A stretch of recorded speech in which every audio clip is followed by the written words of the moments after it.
O Iluminuras de hoje mostra os bastidores da saúde suplementar no Brasil. E quem conta essa história aqui pra gente é o advogado Dagoberto Lima, que acaba de completar 50 anos de carreira. Antes, a conversa é com a psicopedagoga e agora escritora Alessandra Maltarolo, autora do livro As Aventuras de uma Criança Daunadinha. A Alessandra narra as experiências com a Clarice, filha dela. São histórias sobre inclusão, preconceito, limites e desafios de uma criança com síndrome de Down. Tudo bom, Alessandra? Tudo ótimo. Bem-vinda. Muito prazer estar aqui. Prazer é nosso e eu já quero falar sobre o seu livro. É o seu primeiro livro, fruto de uma experiência pessoal. Está aqui comigo, As Aventuras de uma Criança Daunadinha, que são as suas experiências com a Clarice, sua filha. Sim. Que experiências, que histórias são essas? Conta pra gente. As aventuras é a vida da Clarice. Uma criança que tem deficiência, qualquer tipo de deficiência, ela nem sempre tem essa vida plena, essa realização plena de simplesmente conviver com seus familiares, ir ao parquinho, ir à praia, ir à escola, fazer uma atividade, fazer um balé. Tudo isso a gente coloca no livro, porque foi tão bonito esse aprendizado com ela.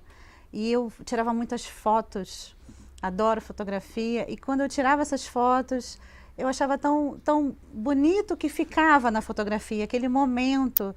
E eu comecei a imaginar como se essas fotos fossem como desenhos coloridos, para que outras crianças, outras famílias também vissem o que a Clarice vive e a felicidade dela. Então, como a gente conheceu outras histórias não tão felizes, a gente quis dividir a nossa alegria, né?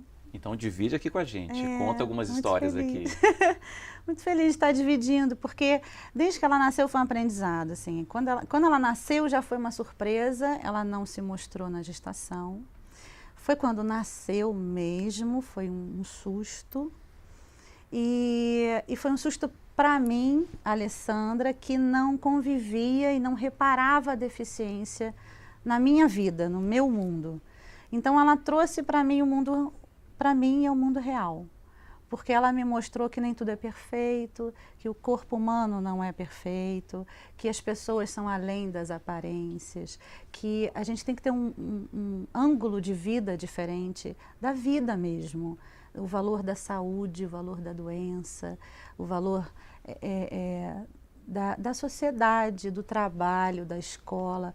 Cada coisa que eu tive que lutar com ela, desde o seu desenvolvimento, desde pequititinha, que cada movimento a gente tinha que ensinar, a gente tinha que dar essa visão para ela. Ela precisava ver, primeiro com os meus olhos, primeiro com o meu movimento, para que ela então desejasse, tivesse a vontade de aprender, soubesse que é capaz de aprender e então realizasse, né? Então, engatinhar, sentar, andar, correr, cada situação foi um aprendizado. E isso quem mais aprendeu fui eu. E você vai mostrando aqui alguns exemplos da Clarice na praia, na capoeira, Sim. no balé, na escola, se preparando para ir para uma festinha. Sim. E você me contava aqui antes que ela foi a primeira em muitas dessas atividades. A primeira na capoeira, a primeira na escola. Todos. Tem esse caráter mesmo? Todas. Tudo ela foi desbravando, tudo ela foi... Assim, é claro que isso depende totalmente da família, da mãe, do pai, daqueles que estão à frente, porque se essa criança que tem qualquer deficiência, ela não for colocada nessas situações, se ela for deixada de lado, trancada em casa, ela não vai se desenvolver. Então a gente teve que colocar nessas situações todas, a gente teve que viver junto com ela, mas inserindo em cada situação. Essa abertura, ela não existe, não. A gente teve que ir na creche, perguntar, olha, minha filha tem síndrome de Down, e assim a gente foi fazendo em cada momento. Eu queria que você contasse umas histórias dessas pra gente. Quantos exemplos? Eu gosto de lembrar do balé. O balé foi algo que ela me mostrou. Ela, dentro da creche, né, que ela estava na época o livro ela tinha 6 anos, quando surgiu essa ideia do livro, então ainda frequentava essa creche. Nessa creche ela tinha na creche aulas de balé, de capoeira, de natação, várias outras aulas extras. E eu não tinha colocado ela no balé. Eu confesso que eu fiquei um pouco na dúvida de como seria isso e acabei não colocando. Eu coloquei na natação, porque era uma necessidade, ela se divertia horrores. Mas o balé foi ela que me mostrou. Então, ela ficava do lado de fora, como se fosse um pátio, e a sala tinha aula de balé e ela olhava pela janela o balé. E ela passou uns 2, 3 meses olhando essa aula de balé e dançando do lado de fora. Ela imitava as amigas, a professora, e ficava dançando. E chamou tanto a atenção da professora que a professora foi falar com a coordenadora para me falar, para eu colocar a Clarice no balé. Aquilo para mim foi uma lição, porque, aliás, desde aquele momento eu passei a considerar mais o que a Clarice gostava. E como a síndrome de Down tem uma característica com a fala, eles falam muito pouco, tem uma certa dificuldade de se expressar, de expressar emoções, não só a linguagem também, ela não falava, ainda mais com 5, 6 anos. E eu passei a observar mais, ela está ali, a criança está ali, ela está ali com as suas vontades, seus sonhos, seus desejos. E ela me mostrou uma linguagem corporal, que aliás é o forte nela. Ela adora esse balé. E faz até hoje? Faz, e todo dia quase, é Frozen todo dia na minha cabeça, porque ela quer balé com o Frozen, com a Elsa, se vestir de Elsa, então... E eu mostro muito isso no livro, assim, esse lado da fantasia, da linguagem corporal dela é muito forte. E ela se comunica dessa forma também. E foi assim que ela iniciou o balé. Então, foi algo que a gente iniciou, mas que até então eu não pensava, eu não sabia como ia ser. E deu certo. E deu muito certo. Eu aprendi algumas lições com a Clarice. Um dia de cada vez... não colocar as minhas expectativas como mãe, não fazer planos mirabolantes de faculdade e tal, não. Eu tinha que vencer tanta coisa a cada dia, como se alimentar bem, como engatinhar, como andar, como correr, como ir para a escola. Eram tantas conquistas diárias que o futuro, esse futuro muito distante, ele não pode ser pensado. Né? Hoje, por exemplo, a gente está num momento de alfabetização. Esse momento de alfabetização ele está levando alguns anos, talvez 4 anos, exatamente o tempo que eu tenho aí do livro. É muito devagar, né? É uma conquista. Você falava aí, né, que começou a escrever esse livro quando ela tinha 6 anos e com 10 agora o livro está sendo lançado, está aqui com a gente. Por que você decidiu publicar? Por que você quis escrever? Porque a gente teve muitas histórias interessantes, assim, bonitas, com crianças que não têm deficiência, né, que não tinham deficiência. Na creche que ela estudava, que é uma creche regular, né, muitas crianças aprenderam a conviver com ela. Como eu falei, ela foi a primeira com síndrome de Down da creche, né? Ela passou por várias turmas e ela era a primeira de várias turmas. Então, ao longo desses anos, ela foi fazendo muitos amigos. A creche era uma creche pequena, todo mundo conhecia a Clarice, era famosa. E aí, quando a gente encerrou o ano nessa creche, os pais dos outros colegas vieram nos agradecer pelo seu filho ter estudado com ela. Porque eles também aprenderam, também cresceram como moralmente, né, assim, aprendendo questões como solidariedade, como amizade, como ajudar o próximo, porque ela precisava muitas vezes de ajuda e esses amigos são importantíssimos para o desenvolvimento deles, né? Ela precisa desse outro, desse olhar do outro, para ela também se espelhar, para ela ver que o que o outro faz e desejar fazer também. Para terminar, Alessandra, como é que ela recebeu o livro? Eu tenho essa curiosidade. Você já me explicou aqui, já me contou que ela participou do lançamento, autografou aqui o livro, mas como é que ela recebeu? Quando eu cheguei com o livro na mão, ela estava no tablet, vendo vídeos. Eu, Clarice, para um pouquinho aí, quero falar com você. Aí, sim, mamãe. Aí eu mostrei o livro para ela, o livro ficou pronto, Clarice. Daí ela pegou o livro, sério, mamãe, me deu um abraço e agradeceu. É simples assim, é só isso, não precisa de muitas palavras. Ela deu um abraço e falou obrigada. E tudo que está acontecendo do livro, eu estou contando para ela, o lançamento, né? Fiz o carimbo com a assinatura dela para ela participar. Ela não ia aguentar ficar 3 horas assinando, é preguiçosa um pouquinho, nenhuma vez ela quer escrever, quanto mais 3 horas. É o carimbo dela e do Léo. É o carimbo dela e do Léo. Então o irmão tem uma história muito importante com ela, porque o irmão também foi um professor dela. Ele foi planejado, esse irmão foi desejado, foi planejado para conviver com ela. E o irmão é o oposto, assim. O que ele ensinou de força, de rapidez, né? Ela tem esse tempo dela, né? O tempo dele foi completamente oposto, o que também puxou ela.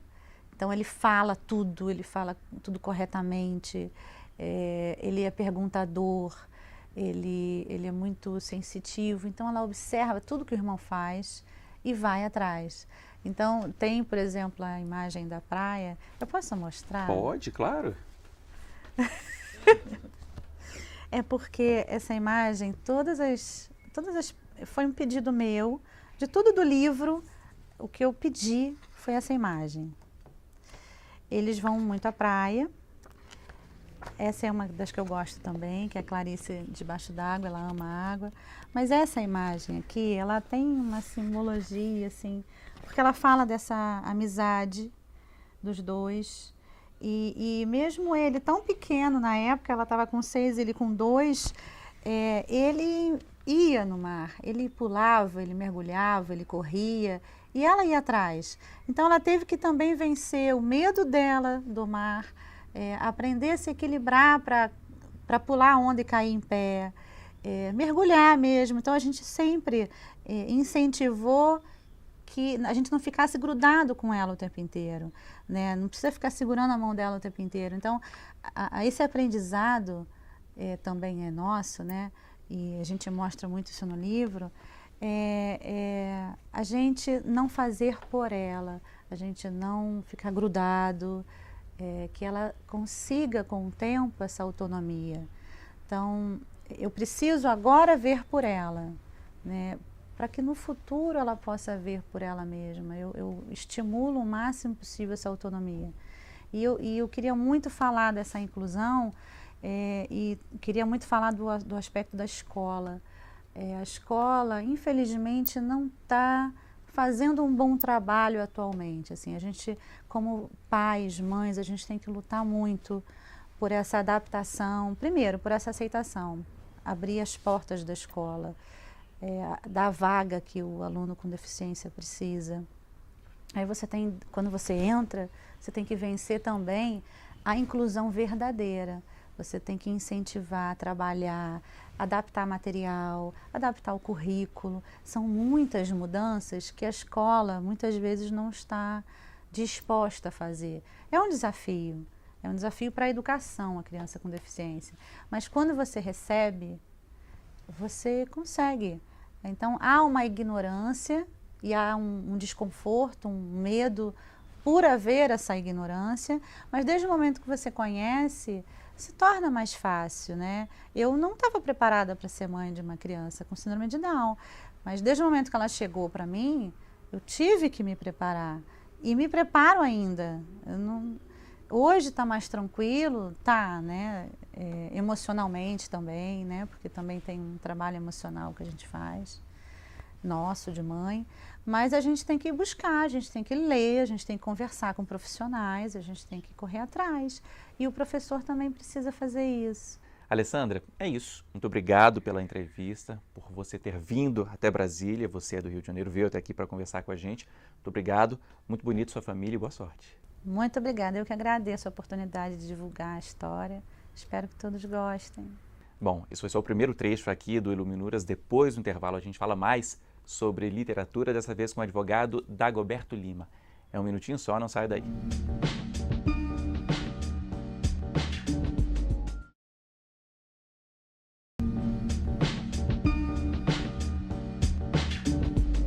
O Iluminuras já está de volta e conversa neste segundo bloco com o advogado Dagoberto Lima aqui comigo. Muito obrigado e bem-vindo ao Iluminuras. Muito obrigado pelo carinho do convite. Eu queria começar, Dagoberto, perguntando o seguinte: de onde vem o seu interesse pela literatura, pela leitura? Essa é uma questão quase familiar e uma questão de tendência, né? Eu sempre gostei muito, fui professor de português, né? Na época, e dou aula até hoje em instituto de pós-graduação, na área jurídica. Então, a minha tendência sempre foi isso. Então, eu escrevi e escrevo a vida toda. Agora, e quando foi que surgiu o interesse pelo direito? Foi interessante. Eu, até no segundo ano, que na época chamava científico, eu estava convencido de que eu iria ter uma carreira e eu queria ser médico. Daí, inclusive, eu conto isso no livro. Tem um tio que é professor de direito e ele chegou para mim e disse: olha, você tem todas as características pessoais para ser advogado ou outra carreira jurídica. E eu comecei a meditar e realmente, daí eu entrei na faculdade do Largo de São Francisco, né? E cursei e vivi a academia intensamente durante todos os anos. A gente está falando aqui, né, sobre profissão, sobre ser advogado. O senhor está completando 50 anos, completou 50 anos de carreira e completou 50 anos de carreira trabalhando, escrevendo. Estou aqui com um livro que o senhor acaba de publicar, né? Os Bastidores da Saúde Suplementar no Brasil, Memórias de um Advogado. Que memórias são essas, Dagoberto? Conta um pouco para a gente. Nós fizemos, eu na verdade quis deixar registrado alguns fatos em que profissionalmente eu participei, que foi desde a Assembleia Nacional Constituinte, a Lei da Defesa do Consumidor, a regulamentação dos planos de saúde, a Lei Orgânica da Saúde, da Previdência Social, da Seguridade. E achei que deveria transmitir a todos que se interessassem um pouco da experiência que eu vivi. E eu fiz o seguinte: eu montei esse livro e convidei 26 pessoas das várias partes da minha vida e dessas histórias, pessoas importantes que participaram comigo. É como se fosse uma conversa ao pé do fogo, né? Então tem depoimentos muito interessantes. Tem o depoimento, por exemplo, do ex-ministro do TST, do Almir Pazzanotto Pinto, sobre a questão da advocacia sindical, né? Ele foi ministro do Trabalho e outorgou carta sindical a alguns sindicatos patronais que eu advogo até hoje, né? O Januário Montoni, que foi do Ministério da Saúde, que foi o primeiro presidente da Agência Nacional de Saúde Suplementar. O Júlio Bierenbach, que foi uma pessoa responsável na área de seguros, para o seguro-saúde no Brasil. Tem um depoimento dele muito interessante. Tem o Zé Milton Dallari, que foi o homem responsável pela implantação do Plano Real, que eu, na época, fui secretário executivo das Câmaras Setoriais de Serviços do Brasil, e com ele fizemos toda a negociação para o RV, na época. Então, tem uma série de depoimentos, e principalmente do meu segmento, vamos dizer, sindical, patronal. Eu convidei e tive a honra de vários líderes sindicais de trabalhadores também trazer o seu depoimento. Então, na verdade, o que eu quis é o seguinte: gente, além daquilo que vocês conhecem, tem algumas coisas que são importantes, que podem ser até fonte de direito, né? E foi o que aconteceu, que está aqui no livro. Do livro nós estamos mais ou menos com 200 páginas. Tem uma parte inicial que eu trago algumas reminiscências da minha vida, tá certo? Por quê? Porque eu sou um homem do interior do Brasil, né? Eu fui alfabetizado pela minha mãe numa escola rural. Então isso demonstra a época. Depois eu morei em Campos do Jordão. Aí tem um capítulo que eu começo, que era o menino que gostava de ver cristais de gelo.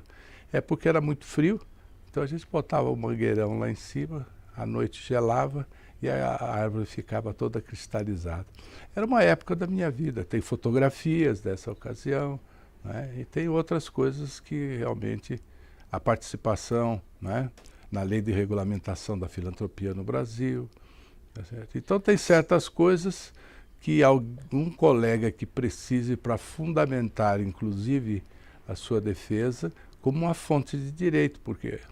Outra coisa, eu fiz questão que esse livro, como ele atinge vários setores, eu fiz questão de que não houvesse patrocinador.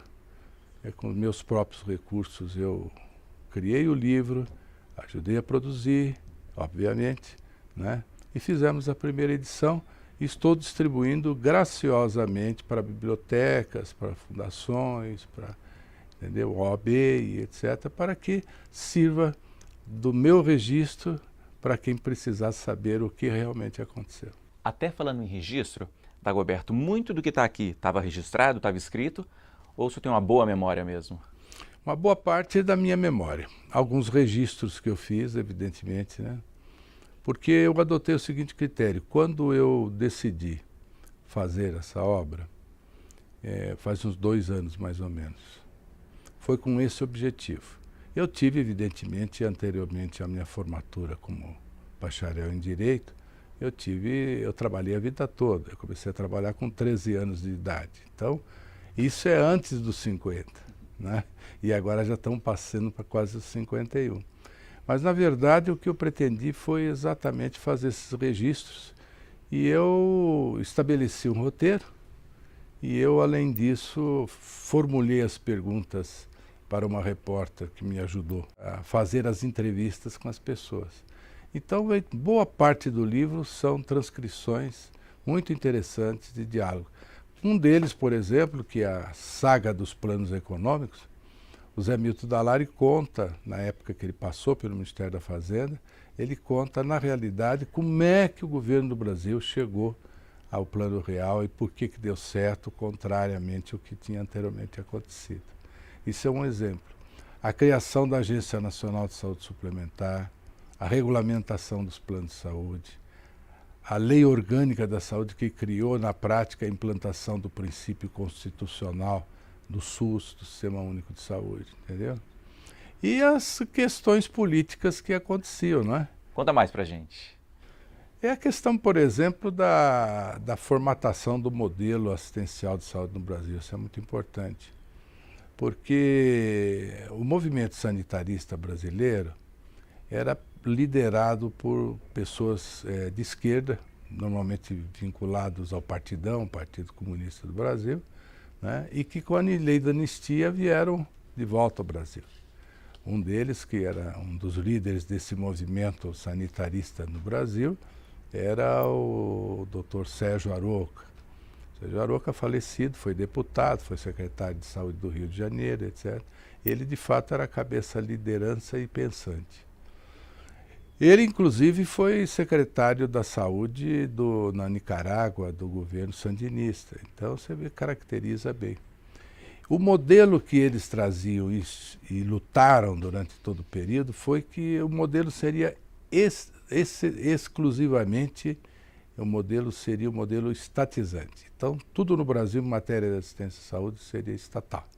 Desde o médico, desde o hospital, enfim, tudo seria estatal. Evidentemente, com isso, nós não concordávamos, porque a nossa posição era de um regime livre, né?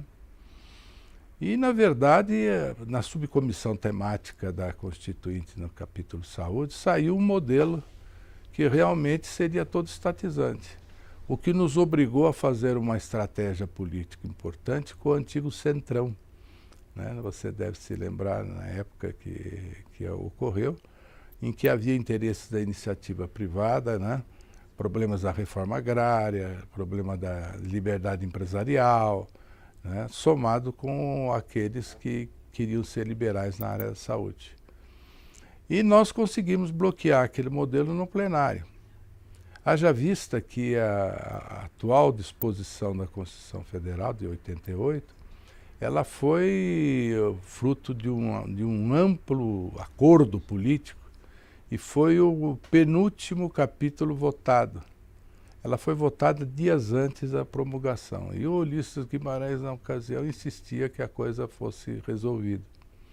E foi feito um grande acordo, que surgiu o sistema hoje brasileiro, por isso que é importante isso, né?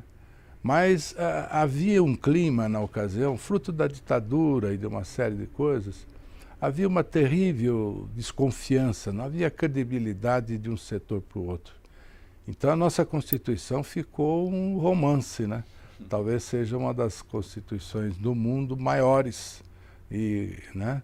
E a tal ponto que a coisa estava tão grande que eles resolveram fazer a Constituição com disposições permanentes e um anexo, vamos dizer assim, de atos de disposições constitucionais transitórias, que acabaram ficando como definitivas. Para terminar, Dagoberto, já que o nosso tempo já está se esgotando aqui, uma outra curiosidade. O senhor revelou aqui que começou a trabalhar com 13 anos, depois se formou em Direito, já tem 50 anos de carreira como advogado. O senhor pensa em parar? Por enquanto, não. E enquanto Deus me der essa vontade, eu vou dizer para você, eu gosto de trabalhar. Então, enquanto me for permitido, vocês vão me suportar aqui. Que bom. Muito obrigado pela entrevista, foi um prazer. Muito obrigado pela posição. Bom, e muito obrigado a você também que nos acompanhou aqui hoje. O Iluminuras fica por aqui, mas para rever este e outros programas, basta acessar tvjustiça.jus.br. Até a semana que vem. Tchau.